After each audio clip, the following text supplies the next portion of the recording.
Hello, I'm Jared Willits, and welcome to My Thoughts for What They're Worth. Episode 10 already. Can you believe that? Must be doing something right, I guess. As always, before we get started, I ask if you're so motivated, please like the podcast, share it maybe, or even subscribe to the YouTube channel, My Thoughts for What They're Worth. I'd really appreciate that.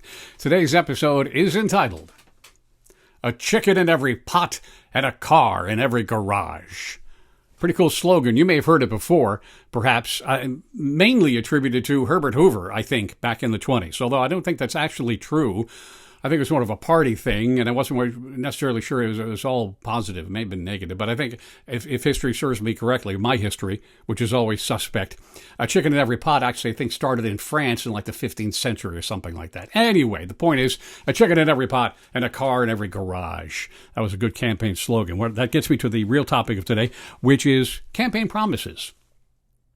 I don't understand who believes any campaign promise. Political candidates are out on the campaign trail and they go to Group A and they promise this, that, and this. And they promise the things they know that particular group of people really wants to hear. Rah, rah, sis, boom, bah. I'm going to do these things for you because I love you. Please vote for me. Oftentimes, they're empty promises to begin with, and maybe, let's give them the benefit, shall we? They really want to do something, that particular promise. Doesn't mean they're going to get it done. It'd be more of a campaign proposal or an idea. Certainly not a promise. I will get this done. Bureaucracy gets in the way. Congress gets in the way. A lot of things that political candidates, when they get elected, they promise they're going to do. They either don't do, change their mind. Well, I really didn't realize it's going to be so hard, or they simply can't do it. So a campaign promise, for the most part, really should not be believed. It's just a promise. It's a rah-rah thing to get people riled up. So next time they promise something to you, think about it before you believe it, all right? That brings me to this. If someone says, a campaign promise, a chicken in every pot, you should wait a while before you start boiling the water. I think that's good comedy. Let's move on to campaign commercials, federal level. Big-time campaign commercials. Now that we're in the campaign for sure, we have our two official candidates now, Donald Trump and Joe Biden. A few third-party folks running around there, including Robert F. Kennedy, who I think it may have Jesse Ventura, by the way, or Aaron Rodgers as his VP choice. We'll find out, I guess. Anyway, the campaign promises, the federal level. I want to talk about this because I think the local commercials, they're different. They're a little more straightforward, I think, than the national commercials for, presidency, U.S. Senate, so on and so forth. Here's the deal. The Federal Trade Commission, they're in charge of truth in advertising. They make sure, or at least try, to make sure that all the commercials you see, hear, or read, well, they're telling you the truth. They do that. They can't do it for political speech. They can't do it for campaign ads. It is a First Amendment deal. Campaign ads are, protected speech. What does that mean? Well, that means, as far as I can remember, campaign ads, well, they are, and they will lie to you because they can. They'll tell you things that simply aren't true about the other candidate. Hopefully that you believe them. They can do this.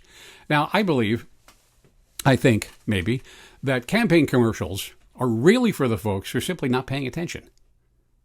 Especially this campaign around. There are a lot of people, most people, have made up their mind, over here or over here. Now, all those people who don't like either candidate, at this point, they've gathered, I think, enough information that they're going to have to weigh it all right at the last second. And as we discussed in another podcast, both candidates stink, so hold your nose and make a decision. So campaign commercials, I think, are for a very small amount of people who may be more likely to be swayed, and they'll do that by telling things that aren't necessarily true. So keep that in mind if you haven't made up your mind about what candidate in any particular race that a campaign commercial, isn't necessarily telling you the truth. They might tell you true things, but they're simply allowed to lie. I have a love-hate relationship with campaign commercials because they're all so much the same. You see these commercials.